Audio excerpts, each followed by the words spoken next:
Two wheeler four வீலர்ல fine கட்டின ராசி எதுன்னு பார்த்தீங்கன்னா கும்பம், சிம்மம். இந்த 2 ராசி தான் கவர்மெண்ட்டுக்கு ஃபைன் கட்டுற ராசி. எந்த ராசிக்கெல்லாம் வழக்கு சார்ந்த பிரச்சனைகள் வரும்? சிம்ம ராசிக்கு வந்து பாத்தீங்கன்னா வழக்குகள் அதிகமா இல்ல. செவ்வாய் ராகு தொடர்பு யாருக்கெல்லாம் இருக்கோ அவங்களுக்கு இந்த வழக்கு சம்பந்தமான தொடர்பு, கீழே விழுந்து அடிபட்ட அந்த எலும்பு முறிவு ஏற்படுறதுங்கிறது உங்களுக்கு அதிகமா இருக்கும். ஸோ இவங்களுக்கு இப்போ போயிட்டு இருந்தாலுமே அடுத்து வரக்கூடிய காலகட்டத்தில் அதை வின் பண்ணக்கூடிய தன்மையும் இவங்கள்ட்ட இருக்கு. துலா ராசிக்காரங்க வழக்குகளை ஜெயிப்பாங்க சார். Okay, எந்த ராசிகள் வழக்கு சிக்கல்களை மாட்டும்? துலாம் ராசி. துலாம் ராசியில ஜெயிப்புங்கிறாரு. துலாம் ராசி பாத்தீங்கன்னா வழக்குகள் ஆனா அவங்களுக்கு தேடியே வரும், தானாவே வழக்கு சிக்குவாங்க. பட் வந்து வின் பண்றதுக்கான வாய்ப்புகள் துலாம் ராசிக்கு அதிகமா இருக்கு. 12 ராசிகள்ல இந்தந்த ராசிகள் சேர்ந்தா ஒரு தொழில் ரீதியா ஒரு வெற்றி அடையும்னு சொல்லுவாங்கல்ல, இந்த வருஷம் எந்த ராசி? எப்பவுமே பரணி நட்சத்திரத்துல இருக்கிற தொழில் பண்ணா புரட்டாதி நட்சத்திரத்துல இருக்கிறவங்களோட பார்ட்னர்ஷிப் போட்டுக்கிட்டா அமோகமா வெற்றி அடையும். மேசம் மற்றும் துலாம் இந்த ராசிகளுக்கு இன்னொரு வாய்ப்பு பிறக்குது. ஏன்னா குரு பார்வையில் வரனால இந்த ராசிகள் இப்பொழுது காலகட்டத்தில் பெரிய லெவலில் கணவன் மனைவியாக இருக்கலாம், நண்பர்களாக இருக்கலாம், பெரிய லெவலில் அடுத்த லெவலுக்கு கொண்டு போகக்கூடிய தொழில் அம்சம் வந்து ஃபர்ஸ்ட் வந்து பார்ட்னர்ஷிப் போட்டா பேசிக் கண்டிஷன் என்ன, 2 பேரும் விட்டுட்டு போக கூடாது. அதுக்கு வந்து இந்த வசிய ராசி அப்படின்னு சொல்லுவாங்க. அதுக்கு வந்து கடகமும் விருச்சிகமும் 2 பேரும் சேர்ந்து பார்ட்னர்ஷிப் போட்டாங்கன்னா 2 பேரை விட்டு சண்டை போட்டுக்கிட்டே இருந்தாலும் கூடவே இருப்பாங்க, பிரிஞ்சு போக மாட்டாங்க. 2025 ராஜாவாக இருந்த ராசிகள் எது கூஜாவாக போகுது? கும்பராசி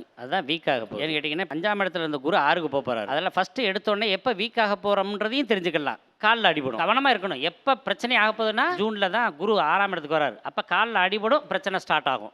இதில் கவனமாக இருந்தால் போதும். தனுசுக்கு வந்து 7ஆம் இடத்துல குரு இப்போ அட்டமத்தில் ஜூனுக்கு மேலே போக போகிறாங்க. அதனால் இது வரைக்கும் ஜூன் வரைக்கும் அட்டகாசமாக இருந்த இது வந்து நம்மளுக்கு வந்து ஜூனுக்கு மேலே வந்து இறங்க போகிற ராசி தனுசு ராசி.